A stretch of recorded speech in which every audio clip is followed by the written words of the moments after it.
Bienvenidos a esta nueva explicación. Hoy arrancamos un viaje absolutamente épico. Y ojo, cuando digo épico, quiero que imaginéis coros celestiales de fondo, tambores antiguos y el peso de literalmente milenios de historia cayendo de golpe. Vamos a narrar la historia completa, sin dejarnos nada en el tintero y sin resúmenes de por medio, de lo que podríamos llamar la paradoja del mundo. Hablamos del origen, del subidón y de la pura burocracia detrás de un nombre tan, pero tan común que se ha vuelto prácticamente invisible. Sí, hablamos de José. Preparémonos para un recorrido vertiginoso que va desde las arenas del antiguo Israel hasta el papeleo más gris de los despachos modernos.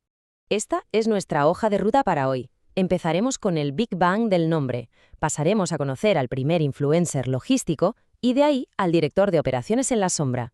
Luego toca resolver el famosísimo misterio de Pepe, analizar este virus lingüístico global y terminaremos echando un vistazo a sus embajadores históricos. Punto número 1. El Big Bang del Lome. Bueno, para entender toda esta locura tenemos que viajar primero al antiguo Israel.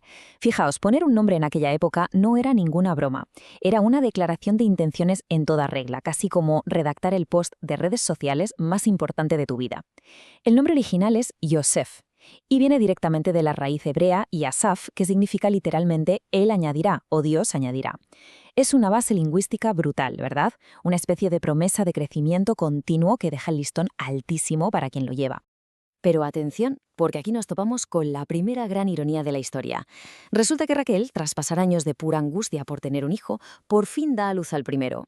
Y en lugar de llamarlo algo súper definitivo, en plan el milagro o la meta, va y decide ponerle un nombre que básicamente significa que venga otro. O sea, es el equivalente bíblico de recibir ese regalo que llevas años pidiendo, mirarlo de arriba abajo y soltar con todo el sarcasmo del mundo: «Ah, muy bonito, pero ¿tienes el ticket de regalo para cambiarlo por el modelo nuevo?». Esto nos muestra la inmensa presión social de nacer bajo esta premisa.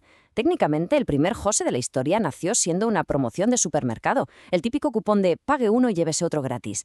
Era, literalmente, la promesa andante de que sí, su existencia estaba muy bien, pero la verdadera expectación estaba puesta en el hermano que vendría después. Una carga mental bastante pesadita para un pobre recién nacido, las cosas como son. Pasamos al punto 2. El primer influencer de logística. Avanzamos un poco en el tiempo y vemos que la historia deja de ser un drama familiar para convertirse en el inicio de una carrera corporativa espectacular.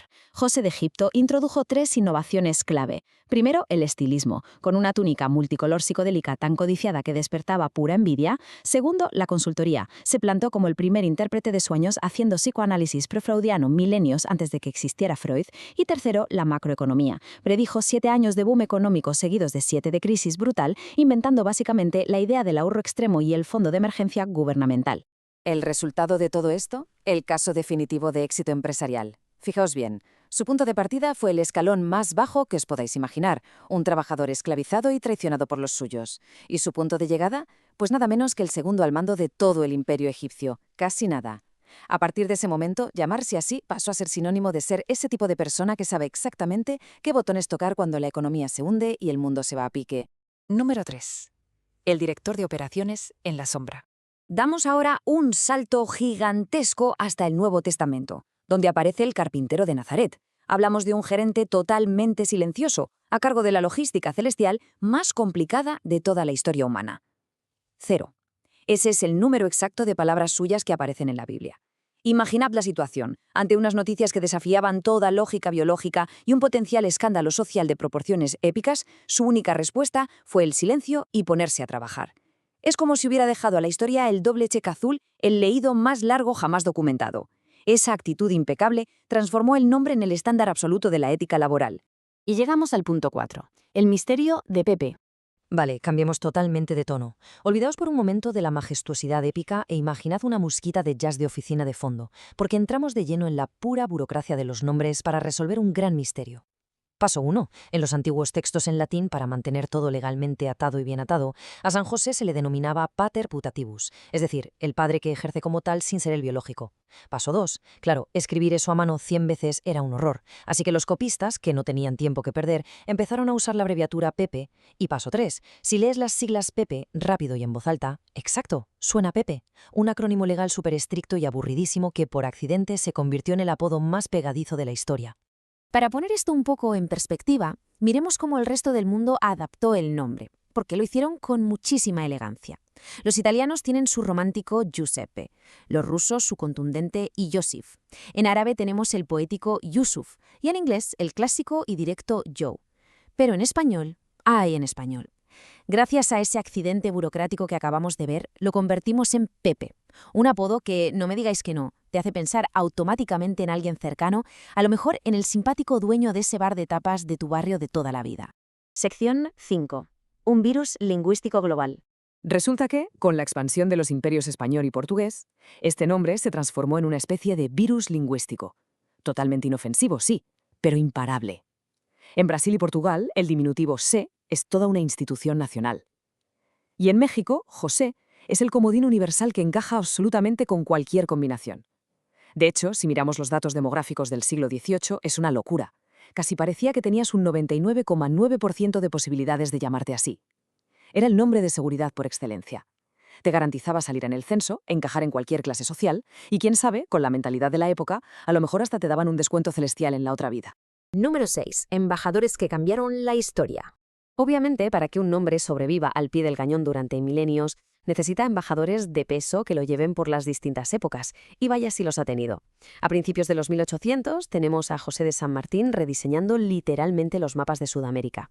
En 1822, Joseph Fourier sentó las bases matemáticas que hacen posible nuestro wifi de hoy en día, una revolución brutal. En la década de los años 20, Joseph Stalin alteró radicalmente la geografía mundial, añadiendo países enteros a su control, y llegando a la actualidad, el nombre sigue teniendo presencia oficial en el despacho más famoso del mundo, con Joe Biden. Sea cual sea el ámbito, cada uno de ellos impulsó cambios geopolíticos o científicos inmensos, manteniendo este nombre vivito y coleando. Y llegamos al punto 7. La paradoja de ser un José. Si juntamos todas estas piezas, las pirámides de Egipto, el modesto taller de Galilea, las revoluciones históricas y los despaches modernos, nos damos cuenta de algo fascinante. Esta es la verdadera paradoja. Llevar este nombre es como formar parte de la infraestructura misma del mundo. Es tan increíblemente común y omnipresente que a veces se vuelve invisible. Pero ojo, porque las personas que lo llevan son esa adición esencial que prometía la antigua raíz hebrea. Son esa pieza fundamental, casi anónima a veces, que hace que la gigantesca maquinaria del mundo siga funcionando de manera impecable, día tras día y siglo tras siglo. Y con esto cerramos nuestra explicación de hoy. Para todos los que lleváis este nombre milenario, enhorabuena por cargar con un peso pesado indiscutible de la historia. Ahora nos encantaría lanzar una pequeña provocación para la comunidad. ¿Cuál es el recuento real a día de hoy? Parad a pensarlo un segundo. ¿Cuántos Joséis, Pepes, Joes o Cs tenéis ahora mismo en vuestro círculo social más cercano? Será genial leer los comentarios y descubrir si esos números tan locos del siglo XVIII siguen, de alguna forma, vigentes entre nosotros. Nos vemos en el próximo análisis.